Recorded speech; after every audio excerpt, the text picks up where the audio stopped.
नमस्कार आप सभी को। मैं doctor Kajal. We are the team of Baby Bloom hospital and आज हम बात करेंगे senior consultant of gynaecology and obs doctor Ayushi Ruia. तो आज हम जानेंगे प्रेगनेंसी में होने वाले सामान्य लक्षणों के बारे में और हमें प्रेगनेंसी में आने में क्या किन चीज़ों का ध्यान रखना है, किन चीज़ों का नहीं ध्यान रखना है, इन सब चीज़ों के बारे में हम अभी मैम से बात करेंगे।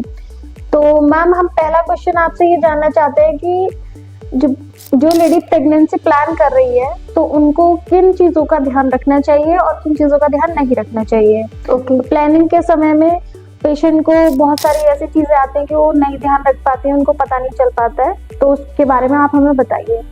जी, तो गुड आफ्टरनून डॉक्टर काजल। ये आपने एक बहुत ही अच्छा क्वेश्चन पूछा है। तो कोई भी लेडी अगर प्रेगनेंसी प्लान कर रही है तो आइडियली 3 मंथ्स बिफोर ही उनको फॉलिक एसिड की टैबलेट्स 5 मिलीग्राम डेली शुरू कर देनी चाहिए। इसके अलावा उन्हें आयोडाइज्ड सॉल्ट जो होता है जो सेकंड क्वेश्चन जो हमारा होगा कि प्रेगनेंसी में हमें क्या लक्षण दिखाई देते हैं। जी, अगर लेडी प्रेग्नेंट हो गई है तो क्या लक्षण हमें दिखाई देंगे, तो उसके बारे में आप बताइए। जी, अगर कोई महिला प्रेग्नेंट हो गई है तो उसके बाद कुछ लक्षण होना सामान्य माना जाता है, जैसे कि शुरू के 3 महीनों में बार बार नौजिया होना यानी कि उबकाई आना, वॉमिटिंग होना, ये बहुत ही कॉमन है और ये थोड़ा सा एक लेडी के लिए ट्रबलसम भी होता है, थोड़ा सा मुश्किल होता है, बट ये इसलिए होता है क्योंकि बॉडी में एसिड बढ़ जाता है प्रेगनेंसी में।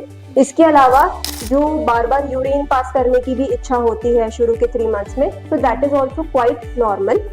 इसके अलावा जैसे जैसे प्रेगनेंसी प्रोसीड करती है तो बाकी के लास्ट के 3 महीनों में वापस से यूरिन बार बार जाने की इच्छा होना और खाने का मन कम करना, ये सारी दिक्कतों का सामना एक महिला को करना पड़ सकता है। But these all things are very normal और इसके लिए एक लेडी को ये करना होता है कि वो हर छोटे छोटे इंटरवल पे कुछ ना कुछ खाते रहें, कुछ हेल्दी खाएं, घर का बना खाना खाएं और अपनी डाइट को बहुत ही प्रॉपर और न्यूट्रिशियस रखें, वेल बैलेंस्ड रखें। इसके अलावा पानी का इंटेक कम से कम 3 से 3.5 लीटर रोजाना आप पानी पिए तो आपको ये सारी दिक्कतों में काफी रिलीफ मिल जाएगा। थैंक यू सो मच कि मैम आपने हमारा सेकंड क्वेश्चन भी बहुत अच्छे से एक्सप्लेन किया सभी को। तो अब हम चलते हैं थर्ड क्वेश्चन की तरफ। थर्ड क्वेश्चन हमारा आता है कि जब लेडी प्रेग्नेंट हो जाती है तो उसमें हमें किन चीजों का ध्यान रखना चाहिए। ओके, तो क्या करना है, क्या नहीं करना है। ओके, तो dos and don'ts of pregnancy. Dos में ये है कि आपको एक well balanced nutritious high protein diet लेनी है जिसमें हाई फाइबर हो और इसके अलावा आपको अपना फ्लूइड इनटेक प्रॉपर रखना है। आप light exercise, light aerobic exercise यानी कि प्राणायाम, योगासन, ये सब आप परस्यू कर सकते हैं, any form of light physical exercise. इसके अलावा आप अगर सेक्सुअल इंटरकोर्स करते हैं तो एटलीस्ट आप उसे फर्स्ट 3 मंथ्स के बाद करें तो ज्यादा ठीक होगा। प्रॉपर अपनी वजाइना की या इंटीमेट एरिया की हाइजीन मेंटेन करके चलें। जो डोज होते हैं प्रेगनेंसी में, उसमें जो भी ओवर द काउंटर मिलने वाली मेडिसिन हैं वो आपको बिना किसी भी गायनेकोलॉजिस्ट के कंसल्टेशन के बिना नहीं लेनी है।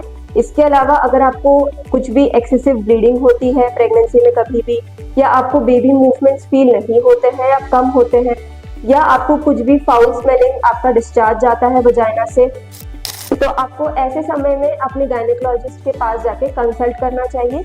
ऐसे समय में प्लीज घर पर ना रुकें। तो नेक्स्ट क्वेश्चन जो सभी लोग जानना चाहते हैं कि प्रेगनेंसी में मोस्ट इम्पोर्टेंट होता है डेंजर साइन। डेंजर साइंस को हम कैसे पहचानेंगे कि पेशेंट के साथ में ये दिक्कत हो रही है। ओके, तो डेंजर साइंस में वैसे तो काफी सारे सिम्टम्स होते हैं, बट अगर मुझे ब्रीफ करने के लिए कहा जाए तो मैं कहना चाहूंगी कि जो फर्स्ट साइन होता है वो है ब्लीडिंग होना। किसी भी तरह की ब्लीडिंग अगर प्रेगनेंसी में आपको 9 महीने में हो रही है तो वो एबनॉर्मल ही मानी जाएगी।